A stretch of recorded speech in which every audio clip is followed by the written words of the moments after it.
हम बात करें डर्मा क्लिनिक में doctor Suhaib Yusufi, consultant dermatologist, aesthetic physician and laser surgeon, Samdani hospital से। डॉक्टर साहब का ताल्लुक PRP for hair loss, wrinkles, acne, scars. अस्पताल फैज़ क्रैशी आपके साथ मौजूद, अपना कराची एफएम 107 कराची की आवाज़ वाले वाले एफएम नेटवर्क आप सुन रहे हैं। अच्छा डॉक्टर साहब, हम अब थोड़ी सी अब जो बात करेंगे अब वो ये है कि जब मैंने आपसे जो सवाल किया था उसके बाद अब मैं ये पूछना चाहूँगी कि कुछ लोगों को जो है वो स्किन में एक्नी होती है, कुछ के स्कार्स होती हैं, पिगमेंटेशन होती है, तो आप कब आप जो है वो रेकमेंड करते हैं पेशेंट को कि आपको पीआरपी लेनी चाहिए? देखिए बिल्कुल आप सही। अच्छा देखिए, आपके 3 पोर्शंस हैं सवाल के ना। जैसे एक इसमें है एक्टिव एक्नी और एक है एक्नी की वजह से जो स्कार्स हो जाते हैं, और फिर आपने हाइपर पिगमेंटेशन झाइयों की बात की है। सबसे पहले बता दूं कि एक्टिव एक्नी में एज सच कोई बहुत बड़ा रोल प्ले नहीं करता है पीआरपी, लेकिन एक्नी स्कार्स जो होते हैं वहाँ पे क्या होता है कि जो हमारे यहाँ बहुत बच्चियों को आदत होती है कि दाना हुआ उसको स्क्रैच करके उन्होंने नोच दिया, और फिर नोचने के बाद क्या होता है कि आपका जो समझने के स्किन की जो 1-2 लेयर्स होती है, सिंपल एपिडर्मिस, डर्मिस जो लेयर होती है, मैं आम टर्म्स में बात कर रहा हूँ कि पहली दूसरी लेयर जो होती है वो तक तीसरी लेयर तक जो है ना वो स्किन डैमेज हो जाती है, तो उसकी वजह से फिर स्किन में स्कार्स बन जाते हैं। कभी कभी छोटे छोटे स्कार्स बनते हैं, हम उनको आइस प्रिक स्कार्स कहते हैं, और कभी बड़े बड़े स्कार्स बन जाते हैं। अच्छा, अब इन स्कार्स को हील अप करने के लिए PRP is the very good option. उसके अंदर क्या होता है कि देखिए, जैसे मैंने आपको शुरू में बताया था कि पीआरपी एक तरह का ग्रोथ फैक्टर होता है इसके अंदर, बहुत अच्छी हाई कंसंट्रेशन में। तो उस जगह पे जैसे अब स्कार्स है तो क्या हुआ है कि वहाँ पे कोलेजन उनका खत्म हो गया है और एपिडर्मल ग्रोथ उनकी खत्म हो गई है, तो ये हम उसको स्पेसिफिकली उन स्कार्स में इसको इंजेक्ट किया जाता है प्रिपेयर करने के बाद। थोड़ा सा मैं आपको बैकग्राउंड बता दूं कि पीआरपी जो आपके अपने ब्लड से लिया जाता है, इसकी सबसे बड़ी ब्यूटी ये है कि ये पेशेंट का अपना ब्लड होता है, उसको हम लेकर एक स्पेशलाइज्ड मशीन होती है, सेंट्रीफ्यूज कहलाती है, उस पे एक टाइम तक उसको स्पिन करके फिर उसमें से हम उसके जो प्लाज्मा होता है उसको सेपरेट कर लेते हैं, और उस प्लाज्मा के अंदर ग्रोथ फैक्टर्स होते हैं, उसको फिर जो प्लाज्मा को जो होता है फिर वो इंजेक्ट किया जाता है विद नीडल्स।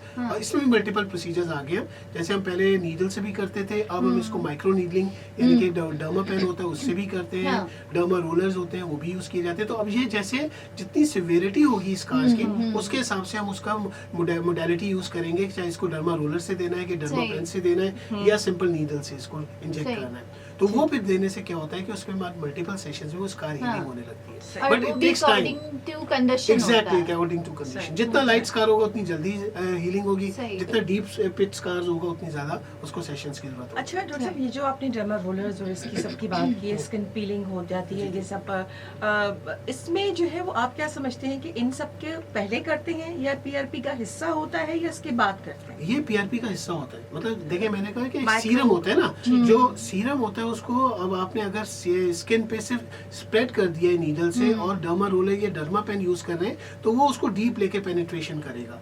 अच्छा, और इंजेक्ट अगर आपने डायरेक्ट नीडल से, जैसे हम इंसुलिन सिरिंज को बहुत फाइन नीडल्स यूज करते हैं, डायरेक्ट अगर आपने स्कार्स में इंजेक्ट किया है तो वो डायरेक्ट उधर ही जा रहा है। अच्छा। तो अब ये डिपेंड करता है कि स्कार्स कितने ज्यादा हैं। मल्टीपल स्कार्स हैं तो जाहिर है कि इंजेक्ट हम नहीं करते, फिर हम डर्मा पेन को ज्यादा यूज करते हैं जो आजकल लेटेस्ट टेक्निक है। और लेकिन अगर इक्का दुक्का स्कार्स हैं तो उसको फिर हम जो है नीडल के थ्रू भी इंजेक्ट कर सकते हैं। ठीक है।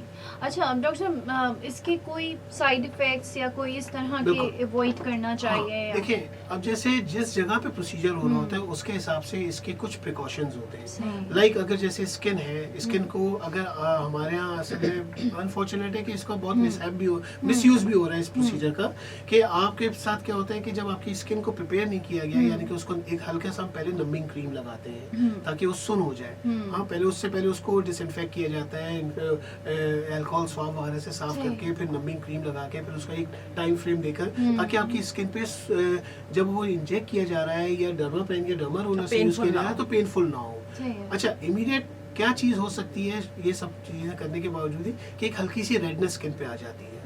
और अगर आपने उसको प्रॉपर्ली डिसइंफेक्ट नहीं किया है तो कभी कभी उस स्पेसिफिक जगह पे इन्फेक्शन हो सकता है, लेकिन वो सब क्योरेबल चीजें हैं। ऐसा नहीं है कि कोई उसके एडवर्स इफेक्ट है। तो सबसे पहले चीज जो है वो आपको थोड़ी सी पेन फील हो सकता है, रेडनेस आ सकती है, या वर्स्ट का वर्स्ट वहाँ पे इन्फेक्शन हो सकता है अगर डॉक्टर ने सही तरह से प्रिपेयर नहीं किया या आपने बाद में उसकी पोस्ट केयर नहीं की अच्छी, तो वहाँ पे छोटे छोटे मतलब जो समझे के दाने हो सकते हैं। और ये फौरन मतलब इमीडिएट रिजल्ट्स होते हैं इसके? नो, लॉन्ग टर्म है, बिल्कुल लॉन्ग टर्म है। ये तो वर्किंग है, समझ लेंगे ये तो देखिए अल्लाह ताला तो मुसव्विर है, हम सच्ची हाँ, बात कहें बेशक। उसको मैं हमेशा कहता हूँ मुसव्विर, उसने तो हमारी बॉडी के अंदर ये हीलिंग पावर वैसे भी रखी हुई है। हाँ। आप कभी ये देखें कि हमारे कोई जख्म लग जाता है तो बॉडी उसको खुद हील अप करती है अगर हम कोई दवा ना भी लगाएं तो ये असल में तो आपकी बॉडी के अंदर मौजूद वो चीज़ होती है, इसको स्पेसिफिकली उन टारगेटेड एरियाज पे दिया जाता है तो उससे हीलिंग प्रोसेस जो होता है बॉडी का और ज़्यादा तेज हो जाता है।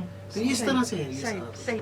अच्छा डॉक्टर साहब एक चीज़ और पूछूंगी कि वो जो हमारे फेस पे जो एक ब्लेमिशेस हो जाते हैं और साथ में पिगमेंटेशन की अलग बात करूंगी कि ये कहा जाता है कि ये सारी ज़िंदगी के लिए होते हैं, कुछ भी आप कर लें ये स्लो मतलब लाइट तो हो जाएंगे लेकिन ख़त्म नहीं होंगे जड़ से, तो क्या ऐसी बात है? बिल्कुल हो सकता है, इसलिए कि देखें ये किसको किया जा रहा है। असल में आप जैसे फीमेल्स हैं, आप लोगों के साथ बहुत सारे मल्टीपल इश्यूज होते हैं जिसकी वजह से हाइपर पिगमेंटेशन आती है। मेल्स में hyperpigmentation exposure to sun rays की वजह से ज़्यादा आती है, या जो शेविंग प्रोडक्ट्स यूज़ करते हैं उसके साइड इफेक्ट्स के तौर पे आ जाती है। तो ये पहले तो ये देखना है कि हमारा क्लाइंट यानी कि हमारा पेशेंट कौन है, किस तरह का है और उसकी क्या लाइफस्टाइल है, उसके हिसाब से हाइपर पिगमेंटेशन को हम ट्रीट करते हैं और ट्रीटेबल चीज़ है, ऐसा नहीं है। लेकिन कभी कभी बिल्कुल सही कह रही हैं आप कि ऐसी कुछ हाइपर पिगमेंटेशन होती हैं खासतौर से फीमेल्स में कि जो लाइटन तो की जा सकती है, 100% हील अप नहीं की जा तो सकती। उसमें पीआरपी कोई काम नहीं पीआरपी करती? बिल्कुल काम करता है, पीआरपी बिल्कुल काम करता है, लेकिन पीआरपी अकेला काम नहीं करता। इसमें पीआरपी के साथ हमें कुछ और चीज़ों को भी ऐड ऑन करना पड़ता है। कुछ ऐसी मेडिसिन होती हैं जो हम पीआरपी के साथ भी और पीआरपी के से अलग हटकर भी अप्लाई करते हैं उसको हाइपर पिगमेंटेशन में, तब जाके वो हीलिंग करती है हाइपर पिगमेंटेशन। सही सही, ठीक है। अच्छा डॉक्टर साहब ये बताइए कि अगर हमने जैसे हेयर लॉस के लिए पीआरपी की बात की, जी, जी, जी। जब हेयर लॉस हो रहा है तो अगर हेयर लॉस नॉर्मल है, बहुत ज़्यादा नहीं है, तो अगर हम बालों की लेंथ के लिए भी पीआरपी यूज़ कर सकते हैं? बिल्कुल कर सकते हैं। देखिए ये असल में बहुत नेचुरल प्रोसीजर है। सही। तो पहली बात तो ये कि ये ऐसी मेडिसिन है जो आपकी बॉडी खुद बना रही है और उसको सही। स्पेसिफिक एरियाज पे लगा रहे हैं। तो लेकिन ये होता है कि जिसमें जैसे आपने बालों की लेंथ के हिसाब से बात की, तो हम इस प्रोसीजर को जो होता है तो थोड़ा सा एक्सटेंडेड टाइम में देते हैं। मिसाल के तौर पे अगर कोई मेरे पास बैल्डनेस के साथ पेशेंट आ रहा है, गंजपन सही। के साथ आ रहा है, तो उसके मैं मल्टीपल सेशंस फर्क कर पड़ता है? सकता हूँ डेफिनेटली।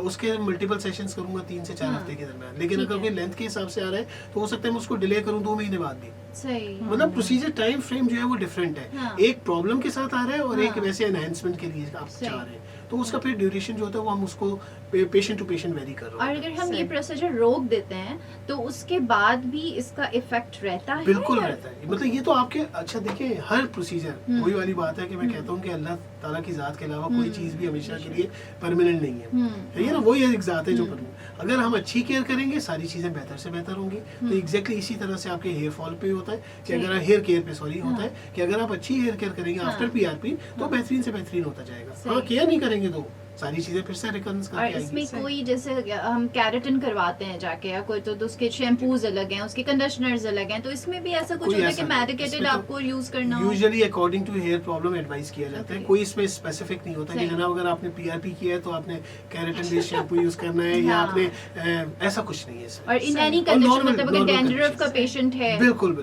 बिल्कुल वो सब करवा सकते बिल्कुल हैं। करवा सकते ठीक हैं। है डॉक्टर साहब, Okay. क्या ये वीकली जरूरी होता है कि आपने मतलब आप पेशेंट की कंडीशन पर डिपेंड करता है कि आप उसके प्रोसीजर का टाइम क्या हो, कि आप वीक में बुलाएंगे या within a week 2 times जी, अ जी। वीक बुलाएंगे क्या? बिल्कुल, वैसे यूजुअली जो इसका पीआरपी सेशन जो होते हैं ना वो समझ लें कि आफ्टर 3 वीक्स दूसरा सेशन दिया जाता है, 4th वीक ठीक में है। समझ लें। इसको हम बहुत जल्दी जल्दी नहीं सही। करते, इसलिए कि उसको हीलिंग चाहिए ना।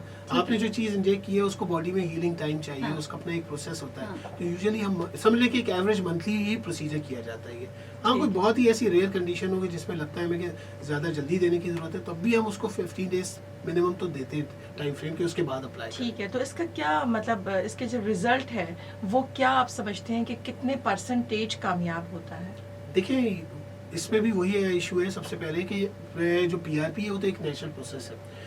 ज़रूरी नहीं है कि हम सिर्फ पीआरपी ही करें तो आपकी सारी प्रॉब्लम खत्म हो जाए। उसके लिए हम उसके साथ आपको कुछ एनहांसमेंट के लिए कुछ मेडिसिन भी दे सकते हैं, कुछ ओरल मेडिसिन भी दे सकते हैं, कुछ टॉपिकल मेडिसिन जो सीरम की फॉर्म में या स्प्रे की फॉर्म में होती है वो देते हैं। वो डेली बेसिस पे काम कर रहा होता है और उसके साथ फिर आपको बहुत अच्छा हीलिंग मिलती है। परसेंटेज का तो मतलब आप कोई हार्ड एंड फास्ट रूल नहीं दे सकते कि जनाब एक पेशेंट आ रहा है मेरे पास जिसके बाल ही नहीं है, सर पे गंजपन है उसको, सही। ठीक है, साइड पे बाल है, उसके बीच में पूरा जो है उसके समझेंगे हेयर फॉल उसमें भी काम करता है या उसमें भी उसमें बेहतरीन transplant काम करता करवाना है, बेहतरीन काम करता है, but with other procedures also, मतलब उसके साथ हम उसको मेडिसिन भी देते हैं। मैं अपना एक हेयर सीरम देता हूँ जो बहुत इफेक्टिव होता है, और मनी बैक गारंटी के साथ देता हूँ कि अगर आप लगाएंगे और फिर बाल नहीं है तो आप पैसे वापस ले लें। अच्छा तो हाँ एग्जैक्टली भाई। मतलब मैं इतना कॉन्फिडेंट हूँ उस सीरम पे, तो वो सही। मैं वो अप्लाई करने के लिए देता हूँ। साथ में उसके साथ हम पीआरपी करते हैं। हाँ। फिर हम ओरल में जैसे बहुत अच्छी जो विटामिन होते हैं जो हेयर फॉल्स के लिए हम एडवाइस करते हैं, उसमें बायोटीन और जिंक होता है।